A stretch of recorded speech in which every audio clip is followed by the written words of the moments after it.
Top couple is a bit sweet episode 1। Stage पर announcement होती है। Please welcome our honourable guest वेनली। वेनली एंटरटेनमेंट इंडस्ट्री की एक ए लिस्ट एक्ट्रेस होती है। होस्ट ने पूछा, फिर से आपसे मिलकर बहुत अच्छा लगा। चलिए अब आपके फैन से भी मिल लेते हैं। वेनली स्माइल करते हुए अपने सभी फैंस को अच्छे से ग्रीट करती है।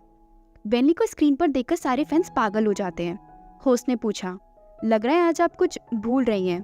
भूल रही हूँ? वेनली कंफ्यूज होकर बोली। होस्ट बोला, ऑफ कोर्स मिस्टर सॉन्ग के बारे में आप भूल गई हैं। लगता है आज मिस्टर सॉन्गयान काफी बिजी हैं, वरना वो आपको ऐसे अकेले नहीं आने देते। वेनली बोली, तो क्या मैं अकेली काफी नहीं हूँ? वेनली के सारे फैंस पागलों की तरह बोल रहे थे। बिल्कुल, तुम अकेली काफी हो। सॉन्गयान, अगर तुम जल्दी से नहीं आए तो तुम्हारी वाइफ मेरी हो जाएगी। शो खत्म होने के बाद वेन बोली, बॉस जब आप कैमरे पर आए थे तो लोगों ने लाइव स्ट्रीम चैट को कमेंट से भर दिया था। आज रात तो पक्का आप ही ट्रेंड करने वाले हो।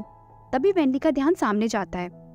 जेंग सुई, ये भी एक ए लिस्ट एक्ट्रेस होती है और वेनली की सबसे बड़ी दुश्मन भी। वेनली बोली, इट्स बिन अ वाइल ना, तुम्हें भी उसी जगह पर खड़े रहना पसंद है जो जगह तुम्हारी नहीं है। जेंग सुई बोली, तुम इसलिए इतना उड़ रही हो ना क्योंकि तुम्हारा अवार्ड विनिंग हस्बैंड तुम्हें बहुत सपोर्ट कर रहा है। लेकिन वेनली, ये बात इंडस्ट्री में तो सभी जानते हैं कि तुम दोनों की शादी सिर्फ पेपर्स पर हुई है, वरना आज वो यहाँ तुम्हारे साथ होता। वेनली बड़े ही एटीट्यूड में बोली, हम पर फोकस करने से अच्छा है तुम अपने पति पर ध्यान दो। जेंग सुई बोली, मैंने सुना है कि तुम्हें ऑफर आया है that variety show for couples का। क्या हुआ, कहीं तुम उस शो में जाने से डर तो नहीं गई क्योंकि तुम्हारी शादी फेक है? वेनली बोली, किसने कहा मुझे डर लग रहा है? जेंग सुई जाते हुए बोली, ठीक है फिर मिलते हैं शो में, लेकिन तुम्हारा ये पूरा कॉन्फिडेंस खत्म हो जाएगा अगर मिस्टर सॉन्ग ने शो में आने से मना कर दिया तो। जेंग सुई की बात सुनकर वेनली चुपचाप खड़ी रह जाती है। वहीं दूसरी तरफ शूटिंग चल रही थी। सॉन्गयान एक्शन सीन की शूटिंग कर रहा था। एक आदमी बोला, कट। एक ही टेक में सीन सक्सेसफुल शूट हो गया है। अच्छा काम किया तुमने मिस्टर सॉन्ग। डायरेक्टर बोला, सॉन्गयान चलो सारे क्रू मेंबर्स के साथ डिनर करने चलते हैं। सॉन्गयान अपनी रिंग पहनते हुए और फोन में देखते हुए बोला, नहीं डायरेक्टर, नेक्स्ट टाइम चलेंगे, अभी मुझे घर जाना है, लेकिन मैं सबके डिनर का पेमेंट कर दूंगा। डायरेक्टर बोला, कुछ अर्जेंट काम आ गया है क्या? सॉन्गयान जाते हुए बोला, मेरी वाइफ मुझे छोड़कर चली जाएगी अगर मैं जल्दी घर नहीं पहुंचा तो। सेट पर मौजूद एक लड़की बोली, ये अपनी वाइफ से कितना प्यार करते हैं ना। वहीं दूसरी तरफ वेनली घर जाने के लिए निकल जाती है। उसे देखने के लिए काफी फैंस की भीड़ जमा हो गई थी। एक फैन ने पूछा, क्या आप सच में अकेली आई हैं? हम सभी ने आपके लिए और मिस्टर सॉन्ग के लिए वोट किया है। वेनली हंसते हुए बोली, टेक केयर एवरीवन, और सब जल्दी से घर चले जाना। फिर वेनली कार में बैठ जाती है। वेनली काफी थक चुकी थी। तभी वेनली की असिस्टेंट बोली, बॉस सभी ऑनलाइन यही बातें कर रहे हैं कि आप you are here show join करने वाली हैं, लेकिन मिस्टर सॉन्ग की तरफ से तो। वेनली बोली, अभी मैं बहुत थक चुकी हूँ वेन, इस बारे में हम बाद में बात करेंगे। वेनली सोचती है, मुझे जेंग सुई से इस तरह बात करके फालतू में मिस्टर सॉन्ग को फंसाना नहीं चाहिए था। अब मैं उन्हें कैसे समझाऊंगी? तभी वेनली टेंशन में आंखें बंद करके कार में आराम करने लगती है। वहीं दूसरी तरफ घर में सॉन्गयान बालकनी में खड़े होकर ड्रिंक कर रहा था। घर में काफी अंधेरा था। तभी दरवाजा खोलकर वेनली घर के अंदर आती है। पहले वेनली अपनी हील्स उतारती है, उसके बाद वेनली अपनी ड्रेस उतारते हुए बोलती है, आज की ड्रेस कितनी टाइट थी। फिर वेनली हाफ नेकेड होकर रूम के अंदर एंटर करती है। तो तुम घर आ गई, सॉन्गयान स्क्रिप्ट पढ़ते हुए बोला। वेनली सॉन्गयान की तरफ देखती है। तभी सॉन्गयान की नजर भी वेनली पर पड़ती है, जो सिर्फ अपने अंडरगारमेंट्स पहने हुए खड़ी थी। वेनली को ऐसे देखकर सॉन्गयान के चेहरे पर स्माइल आ जाती है। सॉन्गयान वेनली को ऊपर से लेकर नीचे तक घूर कर देखने लगता है। वेनली जल्दी से खुद को अपने हाथों से कवर कर लेती है। इस वक्त वेनली शर्म से पूरी लाल हो गई थी। वेनली चीखते हुए बोली, ये तुम अचानक से वापस कैसे आ गए? सॉन्गयान खड़े होकर बोला, लगता है मैं बिल्कुल ठीक टाइम पर आया हूँ। वेनली वहां से भागने की कोशिश करती है। तभी सॉन्गयान वेनली का हाथ पकड़ लेता है और वेनली को अपने कोट से कवर कर देता है। वेनली शर्माते हुए पूछती है, तुम तो इस वक्त अपने स्टूडियो में होते हो ना? क्या आज तुम्हारा काम जल्दी खत्म हो गया है? सॉन्गयान बोला, नहीं, लेकिन मैं जल्दी वापस आ गया।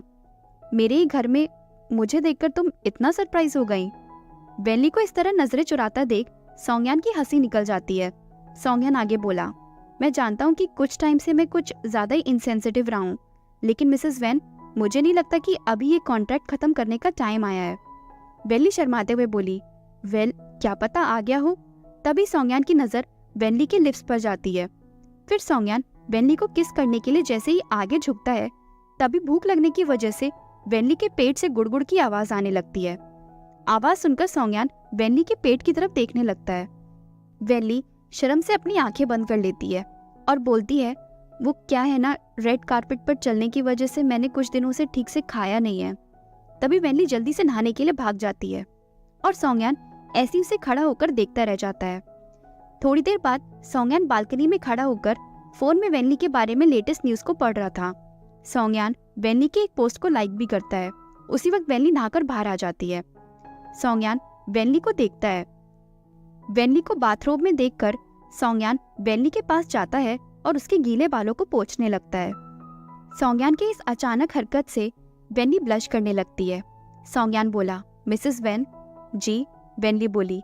सोंगयान आगे बोला, मैंने सुना है कि तुम you are here show join करने वाली हो, तो तुम्हें नहीं लगता इसलिए हमें डिवोर्स की डेट आगे बढ़ा देनी चाहिए? वेनली तुरंत बोली, एक्चुअली ये सब इसलिए क्योंकि मेरी ज़ैंगज़ुई से लड़ाई हो गई थी। फालतू में मेरी वजह से तुम्हें परेशानी हो गई। तुम्हें इस शो में जाने की ज़रूरत नहीं है। मैं अपने एजेंट से बोल दूंगी कि वो हमारे रिलेशनशिप के बारे में पब्लिक को क्लैरिफाई कर दे। मैं शो में चलने के लिए रेडी हूँ, सोंगयान बोला। सोंगयान आगे बोला, उनके ग्रुप ने मुझे कांटेक्ट किया था। कंडीशंस इतनी भी बुरी नहीं है और वो लोग काफ़ी ईमानदार भी लग रहे थे, इसलिए मुझे मानना पड़ा। सच में? वेनली खुश होते हुए बोली, लेकिन इस प्रोग्राम में कोई स्क्रिप्ट नहीं है और तुमने कभी कोई वैरायटी शो भी नहीं किया है और हम साल में भी बहुत कम मिलते हैं, तो अब हम क्या करेंगे? सोंगयान बोला, वेल, अब मैंने हाँ कर दी है, इसलिए हमारे एजेंट्स को उनसे बात करने दो। वेनली ने पूछा, मिस्टर सोंग, वैसे आपने ज्वाइन करने के लिए हाँ क्यों कहा? सोंगयान बहुत ही सफाई से झूठ बोलता है, वेल, पैसा किसे पसंद नहीं है। वेनली खुश होते हुए बोली, एक्चुअली मैंने कॉन्ट्रैक्ट को एज अ ड्राफ्ट ही रेडी किया था, लेकिन अगर तुम्हें धीरे धीरे काम करना है तो हम तुम्हारे हिसाब से चलेंगे। और हाँ मिस्टर सोंग, इस वक्त सोंगयान को वेनली बहुत ही अट्रैक्टिव लग रही थी। वो वेनली की एक भी बात नहीं सुन रहा था। तभी सोंगयान वेनली को खींचता है और उसे किस करने लगता है। वेनली भी सोंगयान में खो जाती है और उसे किस करने लगती है और इस तरह दोनों एक दूसरे के साथ एक बहुत ही खूबसूरत रात बिताते हैं और कॉन्ट्रैक्ट को डस्टबिन में फेंक देते हैं। अगर आपको ये स्टोरी अच्छी लगी तो प्लीज़ चैनल को सब्सक्राइब करना ना भूलें। Thank you.